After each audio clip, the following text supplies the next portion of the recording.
There's a strange moment that happens in your 20s. You realize life is no longer something that's about to begin. You're in it, and you're in it now. You wake up early, you go to work, you pay bills, you manage responsibilities. Your weeks start disappearing into routines you never really questioned. And I think what surprises a lot of people is not even how tiring adulthood is physically, it's how psychologically consuming it all becomes. Because when you're younger, life still feels open. You imagine becoming someone one day. You think there's still time to change direction, to reinvent yourself, to start over if you need to. But eventually something shifts. Your decisions start carrying weight, a lot of it. The way you spend your time matters now. Your habits matter. Who you become matters. And maybe the unsettling part is how quietly it all happens. There's no moment when somebody sits you down and tells you, this is the part of your life that starts shaping the rest of it. It just slowly becomes real. And while all of this is happening, everybody around you appears strangely certain. Some people are building careers, others are getting married. Some people seem completely settled in who they are. Meanwhile, you're sitting there wondering why adulthood feels heavier than you expected, why you feel behind, why you feel uncertain, why life feels like it's moving faster right when the stakes start becoming real. I once heard somebody describe your 20s as being pushed down a staircase while trying to land on your feet the entire way down. And honestly, that feels pretty accurate because you're no longer a child, but you're also not fully established either. You're in this strange middle ground where your future is no longer theoretical.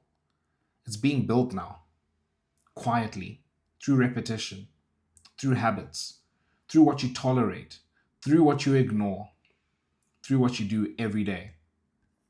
And I don't think people speak honestly enough about how disorienting that can feel. So let's talk about it. Nobody really tells you that once you start working full time, life begins to feel structurally different. Your time stops feeling fully yours.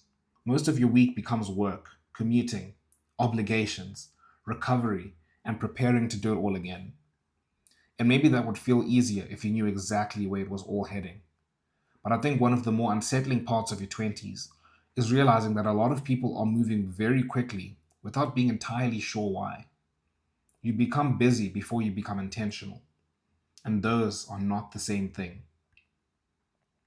I once heard Chris Williamson describe life as being pushed down a flight of stairs and constantly trying to figure out how to land on your feet all the way down until you get to the end, which is your death. And being 24, it very much feels that way. It feels like there's really no time to breathe, like you're already on the conveyor belt and there's no stopping. There's no time to just breathe. I think back to university when we used to have 3 month holidays. We'd have December, Jan, and Feb off basically. You'd have 3 months, 3 whole months just to chill, and that gave you a lot of time to just breathe and just do what you wanted to do. Honestly, but you don't get that luxury in adulthood. Worse off if you get put in a job or you find yourself in a job that's very demanding and you're doing a lot of overtime. It takes a lot out of you. You have no time. And that's not even taking into account the fact that when you were at university or at school, you weren't there the whole day. Like yes, school, I remember you'd be there from like 7:30 until like 2, 2:30 and you're gone home. Or if you're doing sports, you're staying later. But at least it's something different, right? Sports is something you could look forward to. University, for me, it was 4 hours.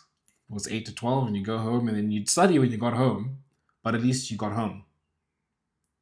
Nowadays, when you're working, it's the whole day. You wake up, if you want to get in some kind of exercise or just want to do other things with your life, you wake up early. You wake up. Currently, my life looks like I wake up at 4 so I can actually get in some devotional time and then get in some exercise and then get to the office. And then I try to leave. Nowadays, I've been trying to leave at like 4. And you get home and you really kind of have not really a lot of time. If you want to wake up at 4, you want to go to sleep earlier. and then you need time for dinner and all these things, etc. Right? So you don't really actually have much more than like 2 hours from when you get home until it's actually time to sleep. You don't have a lot of free time, and through all of this, you're expected to just kind of figure life out. Like you're being pushed down the flight of stairs and just trying to land on your feet as best you can. Things are constantly being thrown your way. You're constantly getting hit with curveballs, um, and it just constantly feels like a fight to just get your head above water so you can breathe. And yeah, it's just very difficult. It's a steep learning curve. And all of this would be fine. Like I think it would be a lot easier to swallow, quite enjoyable actually, if you kind of knew where you were going. And I like to think of this analogy of an athlete. In my case, I think of specifically a footballer. Imagine somebody, man, you're like 18 or 19, and your whole life is football, right? You're waking up like your sleep schedule needs to be dialed in. You're not going out partying or anything like that. It's literally just everything revolves around football. It's like training, it's nutrition, it's stretching, and then it's watching game film, figuring out ways to improve and all of that. And your whole life is just consumed by this one pursuit. And I think it's pretty cool. But in that case, what makes it enjoyable or something that feels like it's fruitful is that you know where you're going, right? That kid that's dedicating his whole life to football knows that, man, if I keep doing really well, this time next year I could be on the main team. And then you sign a contract that changes your life, and bam, you're on the fast road, you're on the fast track to living the life you fully want to live. But that doesn't seem to be the case for a lot of us, or definitely not for me. I kind of have an idea, or I have a strong idea of where I want to be going. But finding yourself on a conveyor belt or on the treadmill running to a place where you're not entirely sure you want to be going there. Now, you might find yourself in a better position, like somebody like myself, where I am on a track I don't want to be on. I know full well I don't want to be on this track, but I know the track I'm trying to get onto. So it's like, cool, while I'm on this track, while I'm running full speed ahead, I know that this little time that I have, I can use it to pivot to where I want to go. But for a lot of people, that's not the case. There are a lot of people who don't know what they want to do, but you're still kind of on this conveyor belt running forward to something that you're just being pushed to something you actually don't know if you want to really do it. Like you kind of chose a path and life kind of just took you that way, and it's taking you a lot faster than you expected, and it's taking a lot out of you just to keep going, and you don't know where you're going, and that I think becomes really really difficult. For me, I'm currently in my third year of articles. I studied accounting, did my bachelor's, my honors, and then you do 3 years of articles, and then you become a chartered accountant, right? And articles has been tough. It's been the toughest years of my life. And something I found that hit so stark, I've been pointing at it this entire video, is the amount of time that you just don't have. Now, my first year, it was a bit more chilled. You're still a first year, you're learning stuff. You don't have a lot of responsibilities, right? Still, it was still an adjustment for sure. Working 40-hour work weeks when you're coming from, going to university 4 hours a day, Monday to Thursday. But for the most part, I had my time. I had my evenings. I had my weekends. But, going into second year and then now in third year, you don't have that kind of time. Like work is just constantly go, go, go, like getting pushed hard. And something that became so apparent to me is just how difficult it is to just get everything done and how little time you have. And it's so interesting because in our 20s, they're supposed to be the most time rich segments or phases of our lives. And when you find yourself so time poor, it really gets you questioning your life. It's like, man, what am I doing here? And for me, I'm just like all of that, and then stress and everything just makes it really, really tough. But I think it can kind of all be encapsulated in this one quote. It says, "Your 20s are the first time you expected to function like an adult while still figuring out who you are." Now, there's this idea I want to speak on, which is the great separation. I love this idea, and I'm sure you've heard some variation of it. But here it goes. When you're younger, almost everybody imagines an extraordinary future for themselves. You assume your life will be meaningful, intentional, different somehow, and then adulthood begins, and you slowly realize how easy it is to drift into a life you never consciously chose. Not because you're lazy, not because you lack ambition, but because exhaustion changes people, responsibility changes people, and constant low level distraction has a way of quietly lowering your standards over time. I think that's how many people become average, not through one catastrophic decision, just years of drift. And this idea, I think it's so powerful because if you're somebody who's watching a video like this, or if you're like me, you grew up actually on self improvement. Not maybe early, like for me, it wasn't earlier on in my life. It was more, I think, around grade 9, grade 10. So I would have been what? Grade 9 was 2016. So I would have been 14. So around that time, I started discovering, hey, I can go to the gym and change the way I look. Then over time, I started discovering, hey, I can actually change the way my life looks. If I want certain things, I can actually work hard and get them. And man, it blew my mind. Like I loved it. It's something I've never let go of because it's this autonomy and this agency that mindset gives you is something you don't want to chuck away because you're like, why would I just let life throw me about to end up somewhere I don't want to end up? I know what I want in my life. Currently not going where I want to be, but I have the power to change it. So let me change it. That was like groundbreaking for me. And with that comes this mentality of believing you'll be extraordinary. Like there's just this belief that's instilled in you now that like, hey, okay, maybe I didn't grow up, living a life that's extraordinary, but I can make a life that's extraordinary. I can become somebody extraordinary. And it almost becomes something like a rite of passage because it's like, hey, anyone can go become whatever they want to become. I don't have this limiting belief anymore, right? If I don't become extraordinary, it's my fault because I didn't work hard enough, or I didn't do this enough, or whatever it is. And that's good. I think it's good to believe, things that happen to you in your life are not your fault, but they are your responsibility. If you want something, you want to become something, and your life circumstances currently don't allow for that, but you have the option or the opportunity to do that, then you got to go for it, right? It's a good mentality to have. But I think the part that I'm finding very interesting as I am in my mid-20s now is growing up, you'd always felt like, man, I want to be extraordinary. And you look at other people who don't want to, you know, work hard and make things of themselves. And you're like, man, these people, you learn about how they're average. And you're like, what happened in this person's life? Why don't they just you know, pick themselves up by their bootstraps and, go fix their life? What I found is as you get into adulthood, like life really starts to punch you in the face. And it starts to become apparent how everyone becomes average, right? Because it's one thing when you're a teenager and you can still dream, you still got decisions to make and you still got time, right? And I don't want to make no mistake about it. As I said, you being in your 20s, it's the most time rich point of your life. And it's the youngest you'll ever be. It's the most amount of time you'll ever have and the most leverage you'll ever have to actually change stuff in your life. But that time runs out very quickly. But there's a difference between being in your 20s and being a teenager. When you are a teenager, life is you're kind of sheltered from life. And you kind of just get to dream and you can work towards that. And if you use that, greatly, like good on you. But if you don't quite get that escape velocity from the work you did when you're a teenager and you find yourself in your 20s with just a normal job and normal adult responsibilities, you start to see what makes it so difficult. I've kind of pointed to it now where you just don't have time. Like a lot of your time is taken away with just living.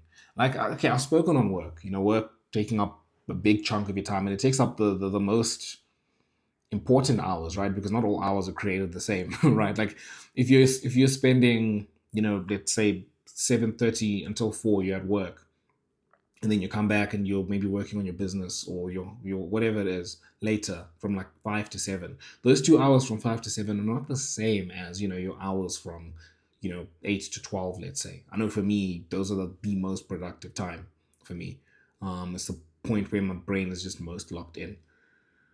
But taking all of that aside, it's not like you finish work and you're done, right? Like you still have other things you need to do. You don't have somebody making you dinner. You don't have, somebody doing your laundry.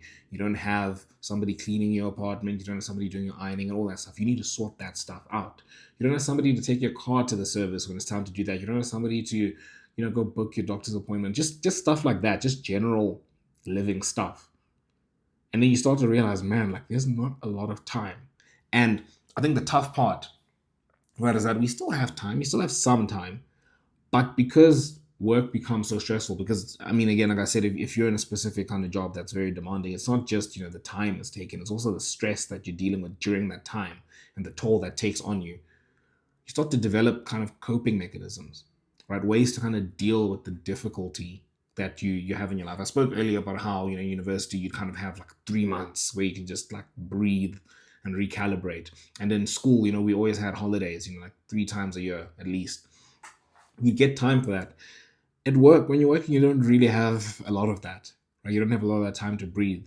So when you're constantly functioning or being forced to function at a high energy state, you start taking that little time you have to rest, like you start using that as best you can to cope. You start developing coping mechanisms. And it's so interesting seeing people's coping mechanisms, just looking around, honestly. And you see some people that vape, you see people that go drinking on weekends. Geez, what are the other things that people do? Food or screen time. Just a lot of those. You start to see a lot of the ways people cope. Coffee. Oh my gosh, some people just drown themselves in coffee. Um, and I'm not. What's the word? I can't come up with a word. I'm not excluded from this. Inoculated. That's the word I was looking for. Um, Basically, I'm not excluded from this thing. I don't think any of us are in terms of your coping mechanisms, right? Like for me, my coping mechanisms have been food and like YouTube, and you really start to realize how easy it is to become average when you see yourself slipping into it, and you can just kind of see it happening, and you're like, man, how have I got into this place? And it's so difficult to fight against because you're working in such high stress environments, your time is not your own, and those little 2 hours you have in the evening, you're tired, man. You come back from work, you're tired. Like you don't feel like freaking firing up the laptop and working on your business idea or whatever it is that you want to do in the evening, right? You kind of just want to chillax, because that's how we work as humans, right? We're not meant to work the whole day, every day without proper rest. So now you kind of find yourself with this tension that you're trying to negotiate, and it's just difficult. It's difficult to cut through. And now you find yourself chucking away, those hours. Find yourself chucking them away to your coping mechanisms. And I mean, at some point, it's gotta hit, and I'll get to that now. But the lesson here is eventually you start to see how everybody else becomes average, and it's not different to the themes we've been speaking about in this video. It doesn't happen with one big event. It's just a quiet decline into average. All the people you see around in your life, the people you used to look at when you were a kid, and you're like, man, these people are settled for average in their lives. They used to have dreams too. They wanted to become something extraordinary. They wanted to do things with their lives. But then life punched them in their face and they just numbed their way through it. And if you don't kind of catch a wake up call, that will be you as well. And it reminds me of this quote I heard from Chris Williamson as well, where he says, true hell is when the person you are meets the person you could have been. And you don't want that to be you. I certainly don't want that to be me. And there's this other idea as well. It's like part of the reason people drift for so long is because they assume there's still plenty of time. And to some extent, there is. But your 20s are strange because time starts feeling faster right when life starts becoming serious. Responsibilities accumulate. Your freedom narrows. Your habits solidify. And eventually you realize that life does not change dramatically very often. Mostly it compounds quietly. And I think that idea is important because there's this thing of like, I feel like I have time. You carry on that mentality I was speaking on that you had in your teenage years to say, I've got time. I've got these big dreams. I'll get to doing it. Reminds me of this quote I've seen before where it's like, if people didn't listen to what you said, um, but they looked at your actions, would they believe you're someone that's serious about your goals? And that's just a simple fact to consider. Forget all these plans and stuff you have. If they just looked at what you do, what you've been doing for the last week, what you've been doing for the last month, what you've been doing for the last 3 months, would they believe you're serious about your goals? It's the same idea with like being a Christian, right? It's like if somebody looked at your life, would they see evidence of Jesus in your life? And I think that comfortability comes from the fact that we think we have time. We still think we have time because when you're a teenager, you thought you had time. And now, you're 20 and you're seeing it kind of getting snatched from you. You're seeing it getting taken away from you because, it's part of life, right? Charge it to the game. But something that we need to keep front and center when we're dealing with all of these, when we're thinking about these ideas, is just how fast time is going. And it's not as simple as, oh man, I'm still in my 20s, I've still got 50, 60, 70, 80 years, if I'm lucky, right? Because as I mentioned earlier, not all hours are created the same. Not all years are created the same. A year at 20 is not the same as a year at 40. It's not the same as a year at 80.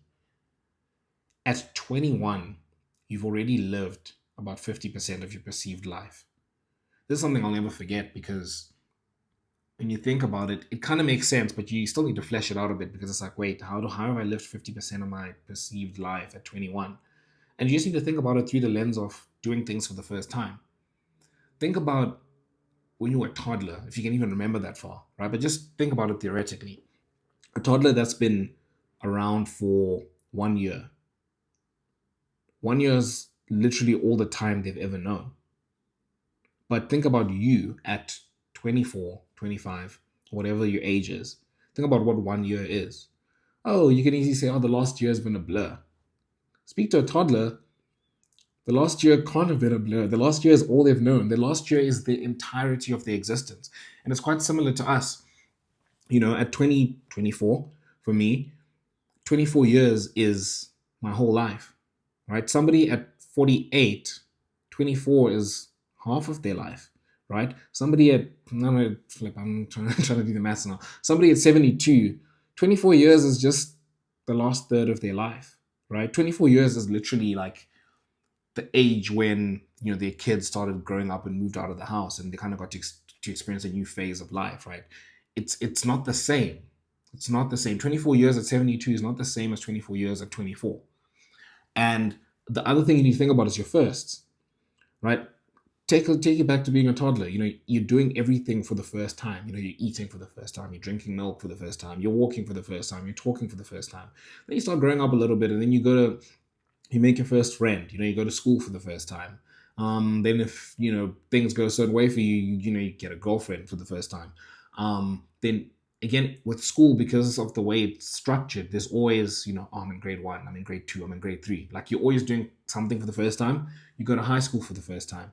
You finish high school for the first time, right? And by the time you're reaching 18, 19, you're kind of running out of firsts. You've done almost everything for the first time. Now, okay, you're going into a job for the first time, right? You're starting a career for the first time. Maybe you get married. You get married for the first time. You have children for the first time. That's really a lot of your firsts. Then there's not really a lot more first time things. And the way we look at time as humans is not actually in proportion to what is actually happening. It's always through a distorted lens, right? It's always marked by certain events happening. This is why, people always say if time feels like it's running away from you, you've got to go out there and experience new things. That's what people always speak alluding to when they speak about experiencing new things. It's the idea that doing something for the first time or doing something novel kind of puts a checkpoint on the time marker, on the time landscape, right? When you do something, something fresh, your brain is like, oh, I remember that time, and then it's like, cool, it marks that point in time. But if you start doing just routines day in, day out, and you don't do anything new or anything like notable, that's when your days just start to compress like this. Your years and your months just start to compress like this because you're living the same day, every day. And I think that's important for us to keep front and center when it comes to the idea of, what are we doing with our time. And I think the final idea of this video is the idea of going back to to the fundamentals. Maybe the uncomfortable truth is that most people already know what they need to do. The fundamentals are rarely mysterious. Sleep properly, train consistently, develop discipline, strengthen your faith, build useful skills, spend less time escaping your life. The difficult part is not information, it's sustained alignment. Because your 20s are one of the few periods in your life, one of the last period in your life, where small habits still have enormous leverage. And I think deep down, most people know that. That's why drifting feels uncomfortable. You can feel the window while it's still open. And I spoke about this earlier, but again, finding yourself drifting and kind of throwing away the hours you have in your life, finding yourself drifting into mediocrity is just something like you see it happening in front of your face, and you're just like, man, this is difficult, right? It's so easy to slip into into average habits, and those habits can set you back so many years, and it can take a while to snap out of that. And the time it costs you, man, you're never getting that back. And I think the worst thing at our age is it's very important. If you wasted the last 5 years, tough, but still in your mid-20s, you still got time to like fix stuff. If you waste the next 5 years of your life, you're 29, almost 30, still have a little bit of time, but you don't have that much time left.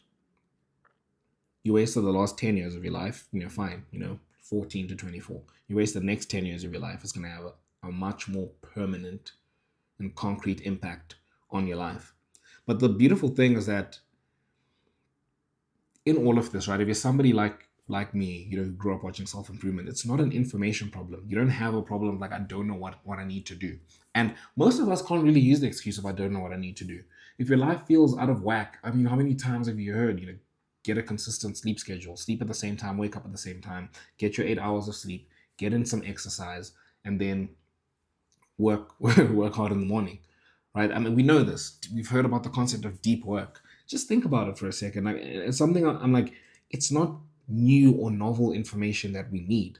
It's just fighting to get those fundamentals instilled in our lives against all the chaos. And it's again choosing those things, becoming more intentional, seeing what all these late nights and all this time on YouTube and whatever is taking away from you. That's the important part, is that we know what we need to do. We just need to just kick in gear. And it sucks. It sucks. It really sucks, because there's this idea that Chris Williamson always speaks about, is the region beta paradox.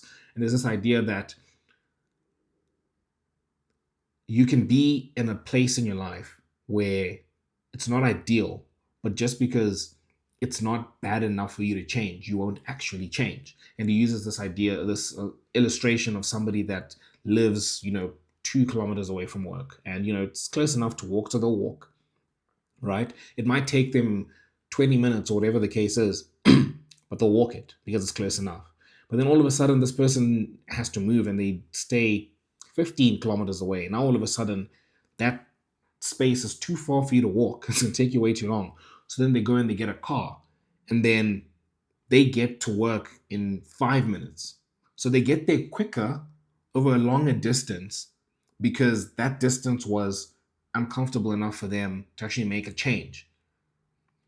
But when they were staying a lot closer, they weren't willing really to make the change. They weren't really willing to get a car because it's close enough, I can walk. And it's the same idea. It's a simple idea, really. It's, you're not going to change until things get bad enough. Right? Until you get an event or things just happen in your life where you're like, enough is enough. And that sucks, because what do? You just sit there and wait for life to get bad enough for you to change? I don't know. That's something I'm definitely still figuring out. I can't see anything but it, right? I can't see anything but you need to be in so much pain that you force yourself to change. But the light in all of this is that you know what you need to do. And just start with the basics. Start with the basics. If you get, I don't know, for me, I always chat with my friends. I'm like, I don't know how long, dude, because being on self-improvement, frick. I have my one friend now speaking with, I'm like, dude, how long have we been speaking about We need to get our sleep schedule correct. I'm like, dude, it's been like 5 years. We've known, oh man, I just need to start going to sleep early, waking up early, going to the gym, eating clean, and doing some deep work. How long have we been speaking about that? It's 5 years. We still haven't done that. And the crazy thing is, it's not that difficult to do. All you need to do is literally be like, okay, in the space I'm in, let me spend the next 3 months just trying to fix my sleep schedule. And we don't want to do that because we kind of want to feel like when I start, I want to start and just do everything I want to do. I want to get my sleep schedule proper. I want to get in this perfect workout routine. I want to start doing deep work. I want to optimize everything.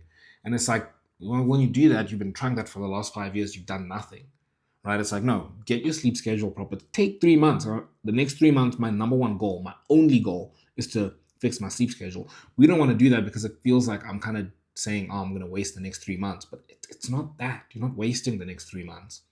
You're using them to build something that you're going to keep stacking on. Now imagine you do that. Imagine if you did that for the last 5 years. You spent 3 months. If you just took a 3 month period to say, I'm going to fix my sleep schedule.